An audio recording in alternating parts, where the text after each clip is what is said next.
नमस्कार. आज आपण एक अत्यंत महत्त्वपूर्ण, परंतु वापरताना काळजी घ्यावी अशी वनस्पती बघणार आहोत, ती म्हणजे चित्रक. हिच्या बाबतीत चरकाचार्यांनी तिचं महत्त्व सांगताना चित्रकमूलम दीपनीयम पाचनीयम गुदश्रुतार्षः शूलहराणाम असं तिचं महात्म्य सांगितलेलं आहे. चित्रकाचं जर आपण स्वरूप बघितलं तर ह्याचं असं दाट पसरणारं, साधारण एक अर्धा ते 2 मीटरपर्यंत वाढणारं क्षूप असतं. ज्याला अशी सिंपल, अल्टरनेट आणि पेटिओल अत्यंत छोटा असल्यामुळे आपण सेसाईल सुद्धा म्हणू शकतो. अशी सिंपल आणि अल्टरनेट पानं येतात. त्या व्यतिरिक्त याचं महत्त्वाचं आयडेंटिफिकेशन आहे याची फुलं. आता तुम्हाला इथे प्रत्येक फुलाच्या बेसला जे ट्युब्युलर स्ट्रक्चर दिसतंय तो आहे त्याचा कॅलिक्स आणि त्याच्यावर जे फाईन ग्लॅन्ड्युलर हेअर्स दिसतायत ते स्टिकी असतात.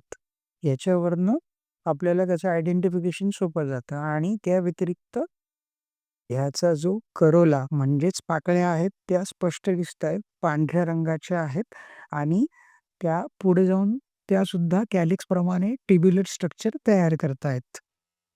नंतर पुढे जाऊन ह्या कॅलिक्सचंच रूपांतर पंचधारी म्हणजेच 5 फरोड ऑब्लॉंग कॅप्सूलमध्ये होतं.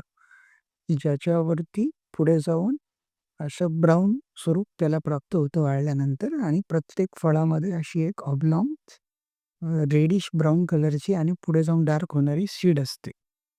त्या व्यतिरिक्त चित्रकाचं उपयुक्तांग म्हणजे मूळ हे सुरुवातीला असं येलोइश कलरचं दिसतं आणि नंतर वाळल्यानंतर ते रेडिश किंवा ब्लॅकिश कलरचं होतं. याला सुद्धा एक विशिष्ट उग्र वास असतो. ज्याच्या उष्ण-तीक्ष्ण गुणामुळे याचं चूर्णोदकात शोधन करणं गरजेचं असतं.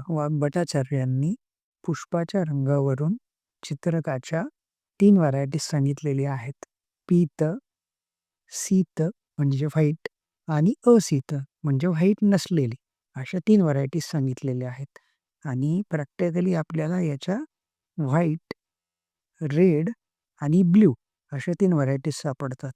यातली जी व्हाईट आहे ती आहे प्लम्बॅगो झायलॅनिका, जी रेड आहे ती आहे प्लम्बॅगो रोझिया, जी सिक्कीममध्ये मिळते आणि जी नील आहे ती आहे प्लम्बॅगो कॅपेन्सिस. ती शक्यतो आपल्याकडे मिळत नाही, ती साऊथ आफ्रिका साईडला मिळत असते. अग्नीप्रमाणेच उष्ण-तीक्ष्ण असल्यामुळे चित्रकाला अग्नीची सर्व पर्यायी नावं आलेली आहेत. जसं दहन, अनल, अग्निक, व्याल इत्यादी. धन्यवाद.